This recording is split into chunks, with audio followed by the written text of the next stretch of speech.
सालोकानां त्रिलोकानां यद्विद्या दर्पणायते। 9 बार नमोकार।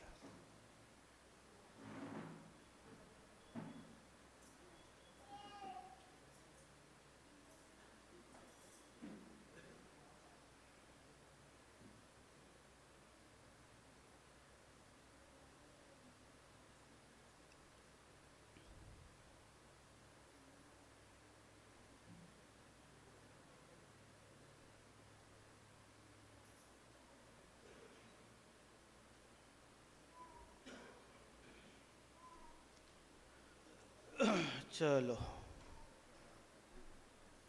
किसका प्रकरण चल रहा है? दान। कल बता दिया था नवदा भक्ति से। नवदा भक्ति से। कितनी भक्ति से? 9 पुण्य और कितने गुणों से सहित? 7 गुण समाहितेन। और कैसे? शुद्धि पूर्वक। किस पूर्वक? और किससे? आरंभ से रहित होकर। क्या करना चाहिए? दान। अब उसी दान का फल बता रहे हैं।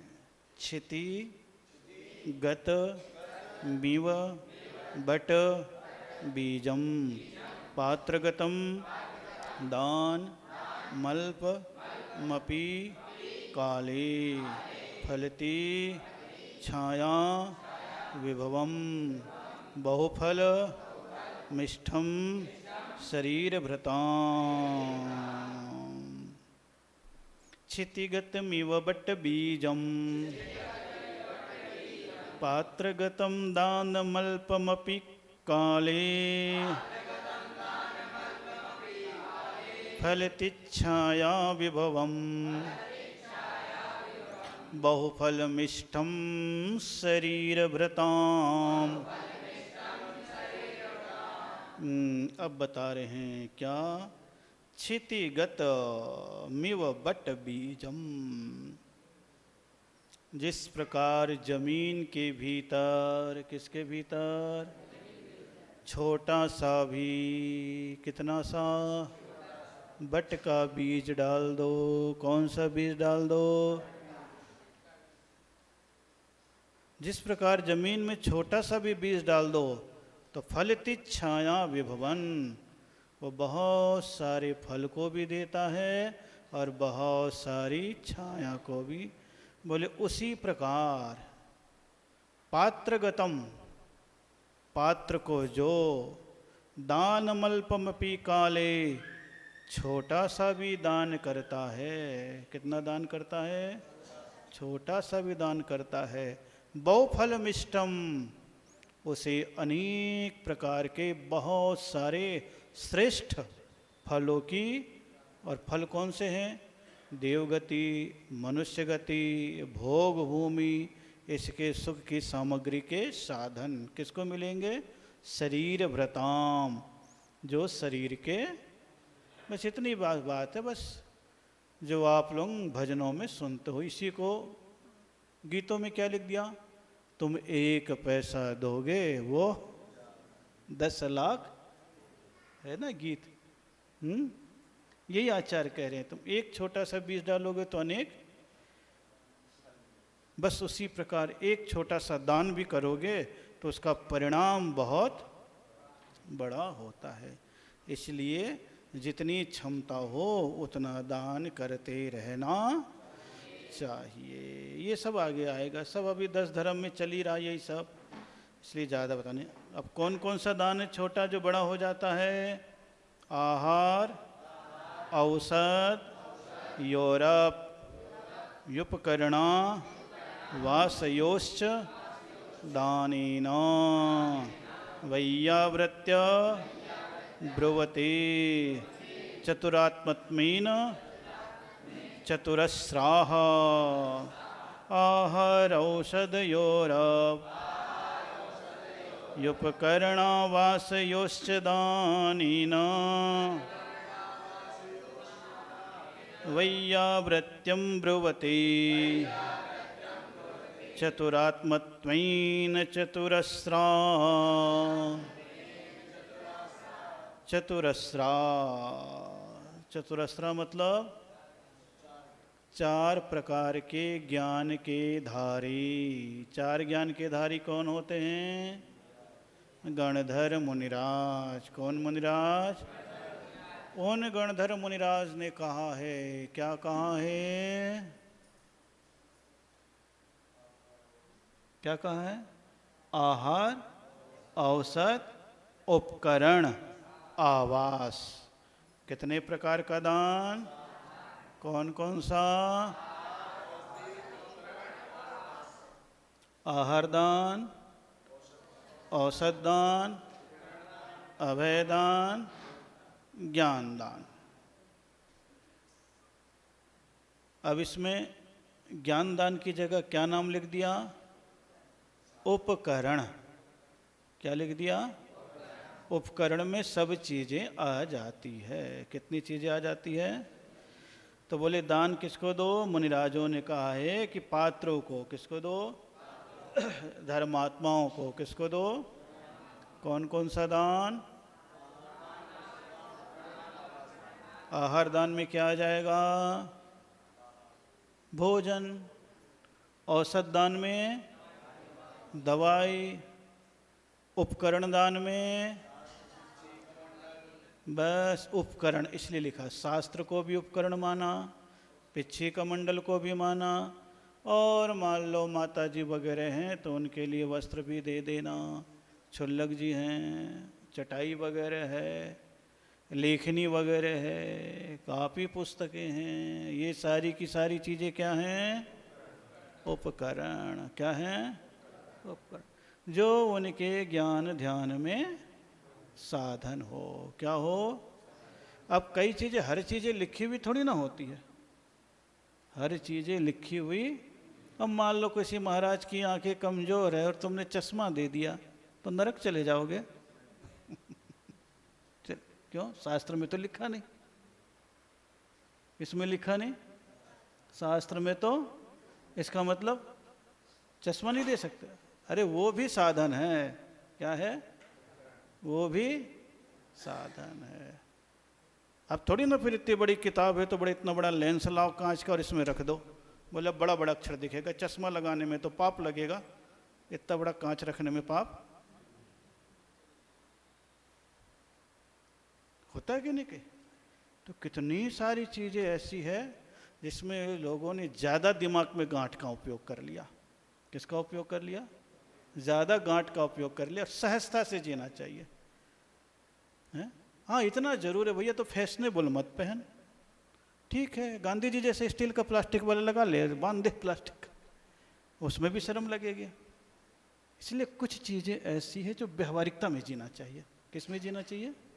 इसमें ज़्यादा ना नुच करना और दुनिया भर का नाटक और दिमाग लगाना सब व्यर्थ की चीज़ें हैं। कौन सी चीज़ें हैं? उपयोग हो रहा है बस। महावीर का उद्देश्य क्या है? व्यर्थ के किसी भी वस्तु के प्रति ममत्व न जागे, बस। और कोई उद्देश्य नहीं है। निर्ममत्व भाव से कोई चीज़ का उपयोग भी कर रहे हो तो कोई बात नहीं है, और ममत्व भाव से पिच्छी कमंडल भी टिप टाप रख रहे हो तो बोले अभी राग परिणाम है। कौन सा परिणाम है? राग परिणाम। तो कितनी सारी चीज़ें, छोटी छोटी चीज़ें हैं कि नहीं है? और इसी चीज़ों में आजकल टेंशन चलता है।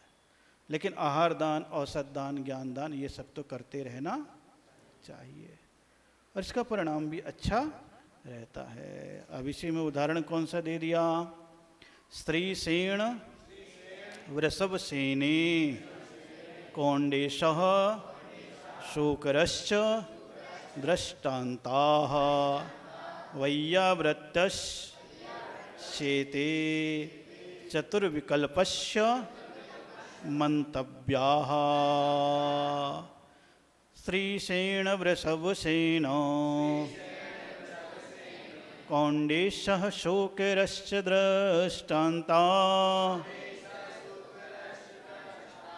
वैयाव्रतश्चेते चतुर्विकल्पस्य मन्तव्यः।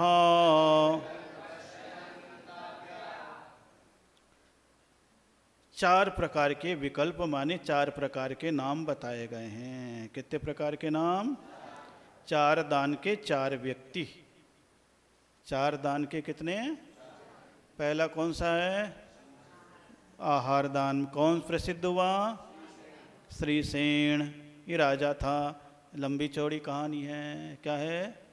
सेन इसकी तंत्व कर रहे थे, दुनिया भर की कथा है, ऐसे कोई लेना देना ज़्यादा, क्योंकि ये कहानी ज़्यादा आपको बताई नहीं जाती है और बताने से कोई फ़ायदा भी, क्योंकि श्रीसेन से ज़्यादा प्रसिद्ध कौन हो गया? राजा श्रेयांश। कौन प्रसिद्ध हो गया? राजा श्रेयांश। जबकि राजा श्रेयांश तो आदिनाथ के समय से है और ये शांतिनाथ बना। ये श्रीसेन राजा कौन बना? शांतिनाथ। आहार दान की अनुमोदना करने मात्र से, सहयोगी बनने मात्र से। तो गांव का नाम लिखा हुआ, दुनिया भर की बातें लिखी हुई है। तो श्रीसेन राजा, नहीं तो वर्तमान में तो राजा श्रेयांश प्रसिद्ध हुआ। कौन प्रसिद्ध हुआ? वृषभ सेना। आहार दान के बाद कौन सा दान? औसत दान। औसत दान में कौन? वृषभ सेना। कौन से पुत्री? अब वृषभ सेना भी क्या बन गई बाद में? विशल्या बनी थी। कौन बनी थी? विशल्या बनी थी। इसकी भी लंबी चौड़ी कथा है, क्योंकि ये भी चली गई थी साधना करने के लिए, भटक गए थे। एक सांप ने खा लिया, उसके उपरांत पिताजी भी आ गए बचाने के लिए, बोले मेरे पीछे इसको मत नुकसान पहुंचा। तो ऐसा शरीर बन गया कि बाद में कहते हैं विशल्या जब शक्ति लगी लक्ष्मण को, तो इसका ही जल उसके काम में आ गया। अब ये सब कहानी भी ज़्यादा आपको बताने की ज़रूरत क्यों नहीं है, क्योंकि सब लफड़े वाली कथाएं हो जाएगी। आज अगर सुनाओगे, तुम बोल दोगे तो लक्ष्मण को नहलाया ठीक हो तो क्या हो जाएगा? कोई सुनेगा तो भी लड़ने। तो ये सब कथाएं अब क्या कर दिया, आगे की कथाएं कट कर देते हैं और आखिरी के बता देते हैं कि देखो आई और स्नान का जल पी, शरीर में लेप लगाया और शरीर का रोग। ये सब आजकल औसत दान दे रहे हैं सब व्यवहारिक तरीके से। व्यवहारिक तरीके से क्या करना है? औसत दान। आहार भी दो, औसत भी दो, और जीवों की तीसरे नंबर पर कौन सा है? कौंडेश। कौंडेश कौन था? ग्वाला था। कौन था? अब कौंडेश का नाम जोड़ दिया, बोले कर क्या बना फिर? क्या बना? हाँ देखो, आप लोगों को यही कथा बताई गई है, यही कथा बताई गई है, जबकि बिल्कुल गलत है ये। क्या है? बिल्कुल। बोले क्या कथा सुना देते हैं, बिल्कुल वीडियो में क्लिपिंग से बना दिए और बहुत दिखाते हैं आपको। प्रचारित किए कि नहीं टीवी पे, यूट्यूब पे, फलाना और डिगाना। बोले अरे ये तो ग्वाला था, एक पेड़ में बिल्कुल आग लग गई, सारा पेड़ जल रहा था और एक कोटर में पड़ा हुआ सास था वो नहीं जल रहा था। ये कौंडेश नाम का ग्वाला उठाया और उठा करके मुनिराज को दिया। मुनिराज को जैसे दिया तो मुनिराज को देने को उपरांत उसको इतना ज्ञान फलीभूत हुआ कि भविष्य में जा कर के शास्त्रों का ज्ञाता आचार्य कुंद कुंद स्वामी बन गए। बोलो अब बताओ ये कौन से काल की घटना है? चतुर्थ काल की या पंचम काल की? तो चतुर्थ काल का व्यक्ति पंचम काल में आया। चतुर्थ काल का व्यक्ति कौन से काल में आया?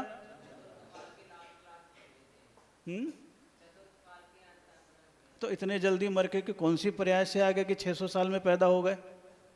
600 साल कौन सी पर्याय में रहे? बस वही तो कह रहे ना, 600 साल कौन सी पर्याय में रहे, अता पता नहीं है। अच्छा, दिया शास्त्र तो कौन से मुनिराज को दिया? बोलो, पता नहीं। अब बताओ, इसके पहले क्या शास्त्र लिखा हुआ था चतुर्थ काल में? नहीं। तो पंचम काल में कब लिखा गया? बोले आचार्य पुष्पदंत भूत बलि स्वामी ने सठखंडागम लिखा।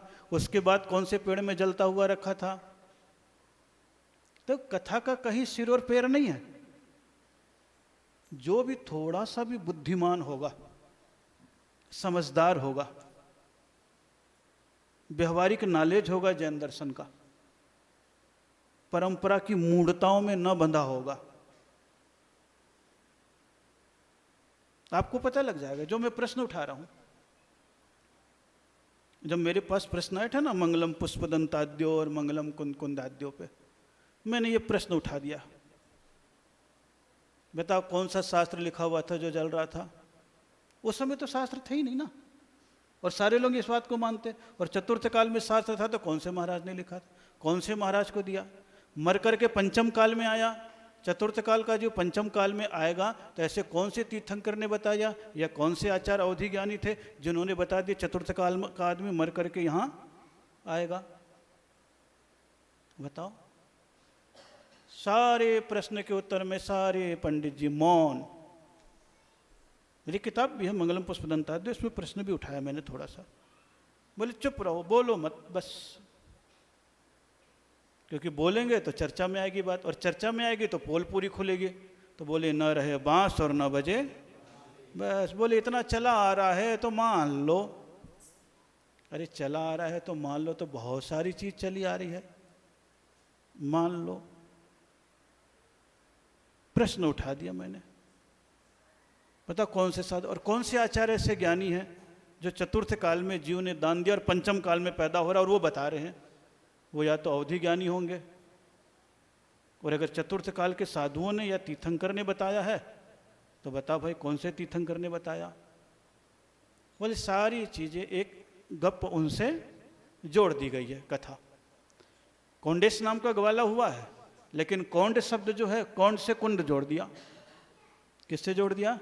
कौंड से कुंड जोड़ दिया। जबकि ये गांव का नाम है एक, कौंडपुर, दक्षिण में है।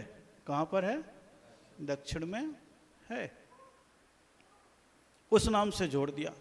अब वो वहां पर शास्त्र लिखने के लिए गए तो टीकाएं लिखी थी। सठखंडागम जो है आचार्य पुष्पदंत स्वामी की लिखी हुई, उसकी टीका लिखी, प्रथम भाग की परिक्रम नाम की टीका लिखी, कौंडपुर में लिखा, और वहां पे लिखा तो उनका नाम पद्मनंदी था। क्या नाम था? पद्मनंदी नाम था। फिर मूल नाम तो चला गया और इस नाम से प्रचारित कर दिया। और इत्तेफाक देखो, कहते तो हैं लेकिन वो ग्रंथ अभी टीका में मिलता भी नहीं है। क्या मिलता भी नहीं है? लेकिन प्रश्न उठ जाता तो उठ जाता है। समय सार की टीका भी लिखी आचार्य जयसेन ने। कौन ने लिखी? जयसेन ने। अब जयसेन ने टीका लिखी, उसके पहले किसने लिखी थी? अमृतचंद्राचार्य ने। कौन ने लिखी थी? और उसके पहले 1000 साल तक किसी ने टीका भी नहीं लिखी। पहले नंबर पर टीका लिखने वाले कौन थे? अमृतचंद्राचार्य। कौन से आचार्य थे? अब अमृतचंद्राचार्य भी श्वेतांबर से दिगंबर में आए थे। कहाँ से कहाँ आए थे? अब उनने कौन सी टीका लिखी? आत्मख्याति। कौन सी टीका लिखी? लेकिन देखा उससे मामला गड़बड़ हो रहा है तो आचार्य जयसेन आए। कौन आए? तो जयसेन आचार्य ने कौन सी टीका लिखी?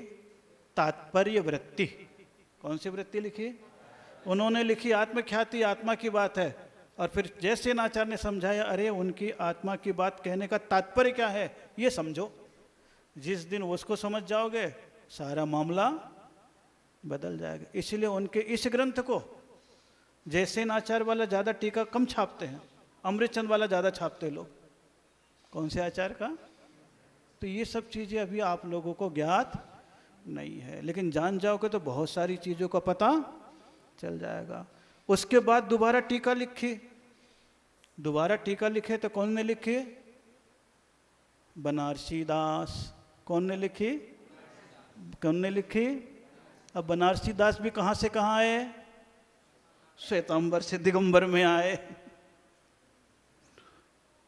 उनने भी उस शास्त्र को पढ़ा, पढ़ करके 7 दिन के लिए मुनि भी बन गए, लेकिन उनको आत्मा की अनुभूति नहीं हुई। फिर आकर के उसकी टीका लिखी और दुनिया भर के श्लोक लिखे, जो समय सार नाटक, क्या नाम से है?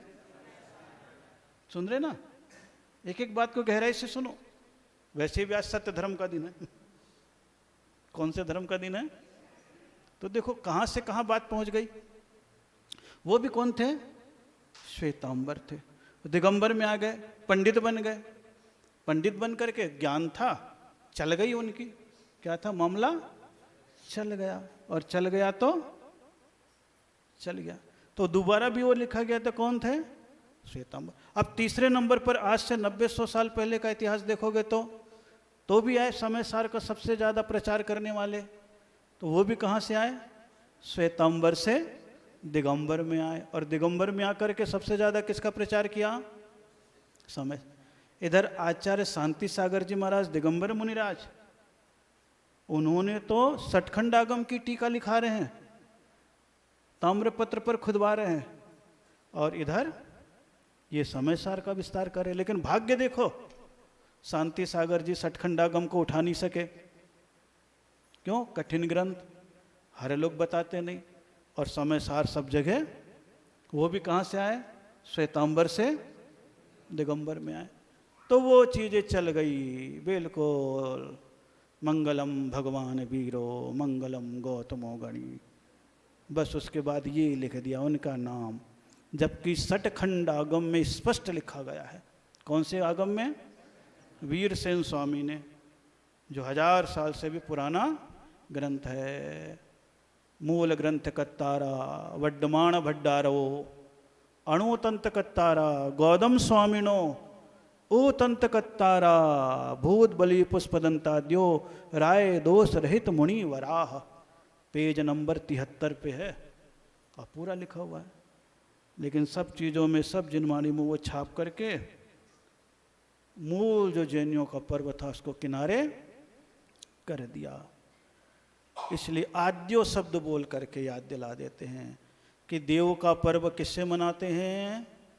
दीपावली से। जैनियों के देव का पर्व कौन सा है? वीर निर्वाण संवत मंगलम भगवान वीरो। गुरु का पर्व कौन सा है? गौतमो गणी। गुरु का पर्व कौन सा है? क्योंकि गुरु पूर्णिमा उस समय उनकी दीक्षा तिथि है। किसकी?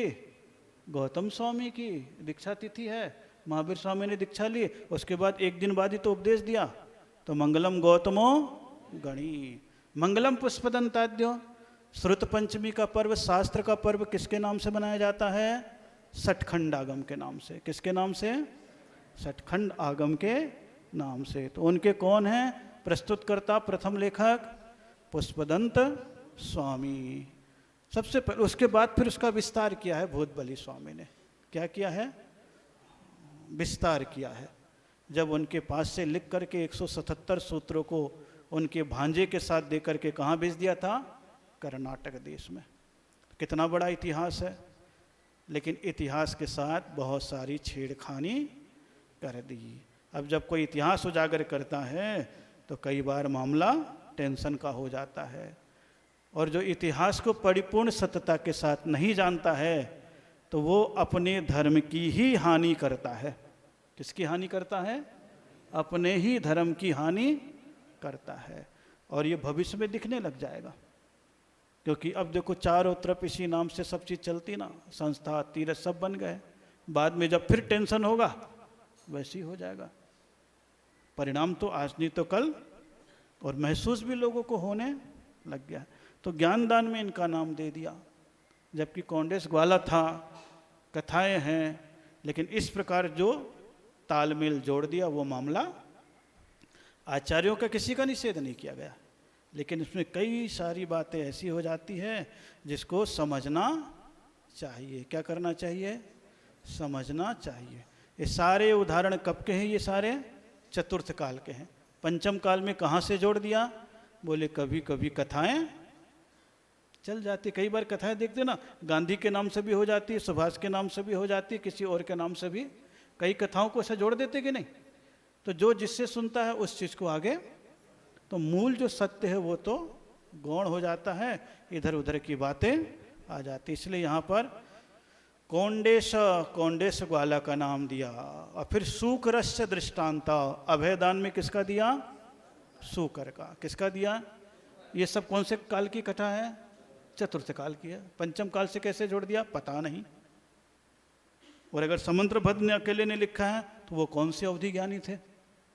वो तो अवधि ज्ञानी थे नहीं, वो तो चतुर्थ काल की बात को लिख सकते नहीं हैं, लेकिन कथाओं में जोड़ दिया। किसी किताब में लिख गई होगी कथा, लोगों ने उसको सुनाना, किंवदंती क्या बोल देते हैं, ऐसे हो जाता।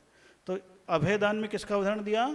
सूकर का, कि मुनिराज बैठ गए शेर की गुफा में, तो सूकर वहाँ पर आया, देखा अरे मुनिराज बैठे हैं, अगर कहीं शेर आ गया तो मुनिराज को, अब उसने क्या किया, वहीं पहरेदारी दे दी। शेर आया, लड़के मर गया, लेकिन मुनिराज की हत्या होने, अब बोलो सूकर को भी कितना बड़ा पुण्य था, है? लेकिन बताओ उसके पहले मनुष्य था और दोनों ही थे, एक नाई था एक लखड़हारा था, और दोनों ही मुनिराज के लिए लड़े थे कि बोला हमारे घर में रुकेंगे, वो बोला नहीं रुकेंगे। एक बोला, और दोनों लड़े मरे, तो एक सूकर और एक शेर बन गया। फिर जाकर के मिले तो फिर, तो देखो रत्नकर्ण श्रावकाचार्य बड़ा अच्छा है। उलझे हुए महाराज को सुधारने के लिए सुलझे हुए गृहस्थ का उदाहरण दिया। किसका? उलझे हुए मुनिराज को सुधारने के लिए सुलझे हुए, कहा है कि नहीं, गृहस्थो मोक्ष मार्गस्थो निर्मोहो नैव। और उलझे हुए श्रावक को सुधारने के लिए सुलझे हुए जानवर का उदाहरण दिया। बोले तू अगर मुनिराज की सेवा नहीं करता है तो तेरे से तो अच्छा वो सुअर है, तो सुअर से भी गया बीता हो गया। दिया कि नहीं? सुकृष्ट दृष्टांता औसत अभयदान में। कौन से दान में? अगर मुनिराज को अभयदान सेवा नहीं कर रहा, रोक नहीं रहा, तो सोचो मामला क्या है। लेकिन लोग उदाहरण गृहस्थ वाला तो दे देंगे, अरे महाराज से अच्छे गृहस्थ, क्योंकि उनको तो अपनी बात, ये वाला उदाहरण नहीं देगा, अरे भैया जो श्रावक बिगड़ा हुआ है उसको कौन अच्छा बता दिया? गृहस्थ से अच्छा कौन बता दिया? सुअर को बता दिया। किसको बता दिया? देखो कितने बोलने में कितनी तकलीफ हो रही है आपको, क्योंकि आपने जैसे ही सुअर बोला और नहीं करोगे तो कौन बन जाओगे आप? कौन बन जाओगे? तो अपने आप को कितना बचाते हो आप? तो ये आचार्यों की शैली है। किसकी शैली है? और कितना बड़ा उदाहरण दे दिया, सुकृष्ट दृष्टांता। किसका दृष्टांत दिया? सूकर का दृष्टांत दे दिया। कहाँ श्लोक आ गया? श्री सेण विषभ सेण कौंडेश सूकरश्च वैयावृत्तश्चेते। ये वैयावृत्ति निरंतर करते रहते 4 प्रकार के दान के माध्यम से। किसके माध्यम से? तो चतुर्विकल्पस्य मंतव्या, इस प्रकार 4 प्रकार के विकल्पों का ये उदाहरण है। कितने प्रकार के विकल्पों का? 4 प्रकार के उदाहरण है। इसलिए ख्याल करना, पहले साधुओं का उपकरण पिच्छी और कमंडल था बस। कौन सा था? लेकिन जब सठखंडागम लिख गया, श्रुत पंचमी हो गई, तो श्रुत पंचमी के दिन से ही जैन समाज में शास्त्र को भी उपकरण माना जाने लगा। क्या माने जाने लगा? उसके पहले पिच्छी और कमंडल 2 ही चीज़ थी, तीसरी चीज नहीं थी। ये विशेषता शास्त्रों के, और पूरा का पूरा इतिहास इसका मिलता है। चलो आज बहुत सारी बातें बता दी आज, क्योंकि इसमें उदाहरण आ गया तो बातें आगे। ला भाई किताब आखिरी। अब जैनाचार संहिता। कौन सा संहिता? 71 श्लोक तो आपको बता दिए। कितने श्लोक बता दिए? तो कल आपको बता दिया नियम लेने से मत डरो, ये मत सोचो टूट जाएगा, तो जितनी कोशिश करते चले जाओ, लेकिन अरे जितना पालन करोगे उतना ही हो जाएगा। टूटने के डर से बिल्कुल ही नियम न लेना बहुत बुरी बात है। अब आखिरी श्लोक। कौन सा श्लोक? चलिए इसको भी ख़त्म करें आज। जन्म काल से मरण काल तक जैनाचार का पालन हो।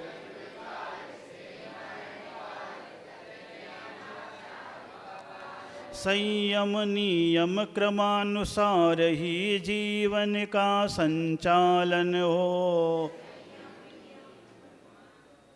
किताब नहीं खोली अभी तक? अच्छा, 71वां 21 लोग गायब है।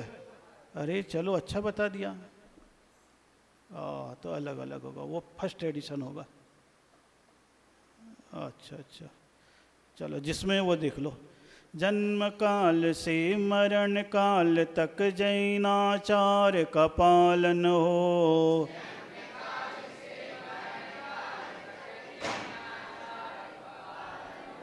संयम नियम क्रमानुसार ही जीवन का संचालन हो।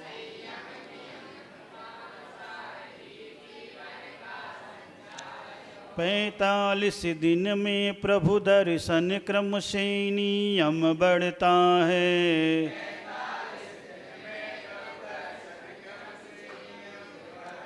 जैन बना अब जिन बनने को सौरभ सागर कहता है।